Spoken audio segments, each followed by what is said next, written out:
Keir Starmer's poll ratings have now dropped below Rishi Sunak's. Starmer's net approval is -26, putting him 1 point below Rishi Sunak at -25. Now, of course, Starmer won a landslide majority, and Rishi Sunak led the party to its worst defeat in decades. Yet Starmer, only being Prime Minister for 2 months, is less popular. But it gets worse. There's more bad news for Labour. Top pollster John Curtis believes Labour's historic victory in July was down to Boris Johnson and Liz Truss, not Keir Starmer or his party. Something that we, thought was pretty obvious.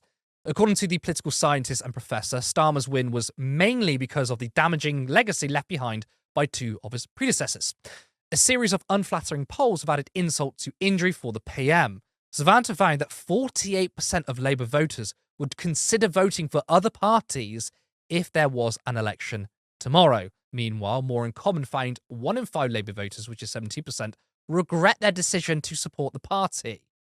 The pollsters also found 3 in 5 people expect Labour to lose the next general election, and 52% of those surveys said they did not think Starmer would still be PM by the time voters go to the polls again.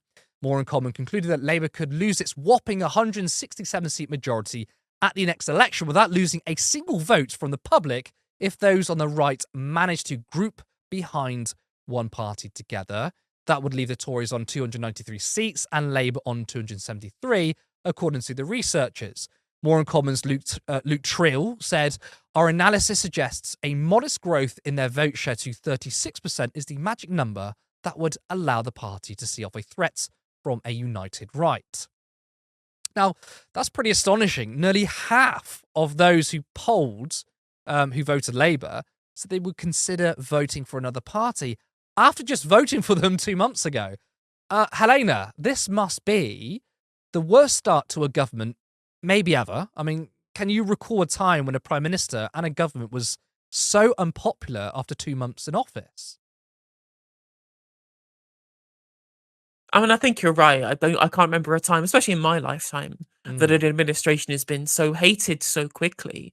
It was interesting as well is that I think I have a couple of things I want to pick apart from that More in Common research. This first one I think is really interesting stat that they found in the actually half of those people, I think over half those people who said that they would consider voting for another party at the next election other than Labour, who voted Labour at the last election. Most of these people actually said they would have the Liberal Democrats and the Green Party. So it's not this group of people who Mm. they were trying to win over from the right.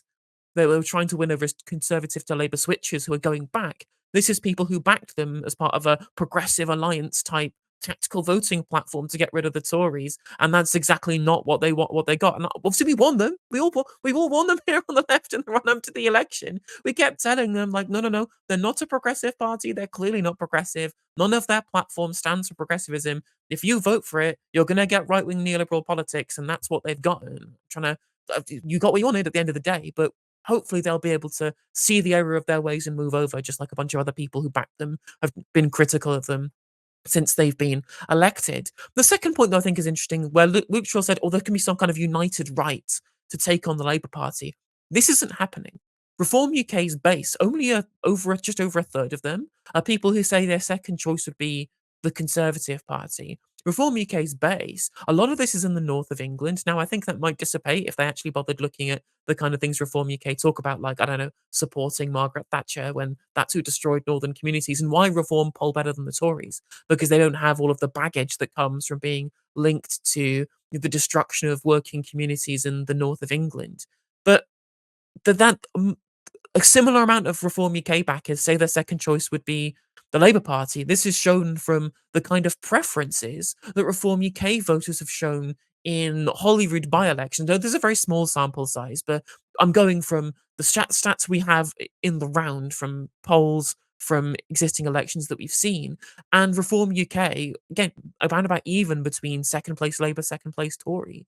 These aren't people who are natural Conservative Party voters saying that there can be some kind of united right that's going to be able to bring together Reform UK dissidents, essentially, people who have decided to go against the political orthodoxy of the country and back this iconoclastic party attacking from the sidelines. These people are not going to go to the Conservative Party to try and beat Labour. That's not what they're there for. They're a completely different sector of the electorate. And of course, I think that any kind of electoral prediction about what's going to happen to Labour that tries to think of the right as being united is incorrect. Because on top of that, the Conservative Party, if they try and unite with Reform UK, are going to lose their One Nation vote to the Liberal Democrats, just like they did at the last election, to an even larger degree. The right wing in this country are in a real rock and hard place that they're in at the moment, partially because Labour have parked their tanks on their turf by swanning off to Italy to go and have conversations with the ideological heir to Mussolini about immigration policy, which that's what the Conservative Party has usually been the kind of the party of in this country. But people who want they don't want to who want kind of the Cameronist like not necessarily austere politics, but this kind of quote unquote sensible politics, which is not Labour branded, but is a little bit less reactionary. They're going to move over to the Liberal Democrats. There isn't an electoral base for conservatism, for traditional conservatism to flourish in this country. You either have to go full populist, like popular capitalism, like Nigel Farage, or you have to go for one nation conservatism. But every single one of these avenues has an electoral flaw that the Labour Party will still be trying to exploit come the next election. Do I think they'll win the majority? Probably not. But is there going to be some ascendant conservative base that's going to storm their way to victory? That doesn't exist either. I completely agree because uh, looking at that data, I mean, 48% of Labour voters thinking we should have voted elsewhere. I suspect a lot of that was on the left, not the right, and I suspect the mainstream media has gotten the data and learnt the wrong lessons, which is, and part of that is because of the delegitimization of the left from the mainstream media, where they think, oh, it must be just a united right. I agree. There is really no united right at the moment. But that should mean Labour should be more worried because they will hemorrhage more votes to the left, either the Lib Dems or the Green Party. I mean, the Greens are a second, I believe, in 40 constituencies. They should be worried about them, but it looks like that they do not want to engage in those voters. They're still going right. We're going to be, since the election, we were told maybe Labour are pretending to be a bit more right wing. They'll pivot to the left when they're in government. They've only done the opposite. So they're not taking them seriously when they should. I want to ask though, I mean, what do you think it says when essentially majority of people think Labour will lose the next election? I know there's only 52%. I know it's just a poll, but at least a good significant chunk of people think that most people think Starmer won't serve a full term. Do you think that's significant that these views of the public, in a way, kind of could manifest that scenario? Do you think it makes it more likely, given that people clearly don't have confidence in the government? I mean, I think that the idea that Starmer might get his marching orders before the next election, I think there is plenty of credence to that narrative. I think it's reasonable to suggest that. Again, first of all, because of what we've been saying for a while, which is Starmer is a lightweight. He's a political lightweight. He doesn't have a clue Mm, what he's doing. He's been stuffed up there like he's just been an empty suit that has been essentially cajoled into this position from somebody who didn't want to get into politics, who reluctantly became an MP in 2015 to potentially be Ed Miliband's Attorney General if they won the election. mm, Obviously, that never came to pass. To then be approached by Labour together in the background, going, "We think you'd make a good Prime Minister," and then suddenly becoming like this political actor that he never thought that he would actually be. I mean, it shows in his interviews. He's not. He's much stronger and more confident doing speeches than he is having to be interviewed as a politician because it's clearly not his wheelhouse. This clearly isn't what he's here for. You just had to be fed lines. Essentially, since they lost Hartlepool, the by-election, they've been told that the Labour right are going to say, mm, tell you what to do, so ensure that you don't fuck up. And of mm. course, this has all gone wrong because the public didn't actually want what the Labour right were putting down. So I think that the idea that Starmer might be ejected because of his unpopularity, if they think it's going to be an electoral problem for them, and replaced by somebody else from the Labour Together fold, a Bridget Phillipson or a Wes Streeting, perhaps. Like I think that's very much on the I mean, my cards. money's on Will it? West Streeting, I think, but yeah. Yeah, but will it cost them the election? Or I don't think that people thinking they're going to lose is necessarily true.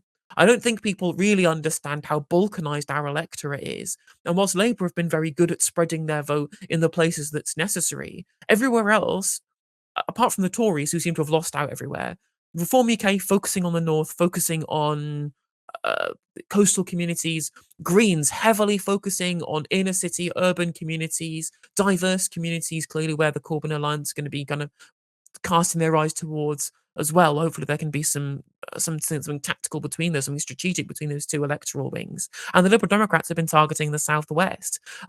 the ability for Labour to lose the next election, they would have to have a catastrophic meltdown that would tear away their voter base, and specifically to the Conservatives as well. They can lose votes to Reform and lose some northern seats and maintain the majority. They can lose some seats to the left, to the Green Party, by losing some votes there.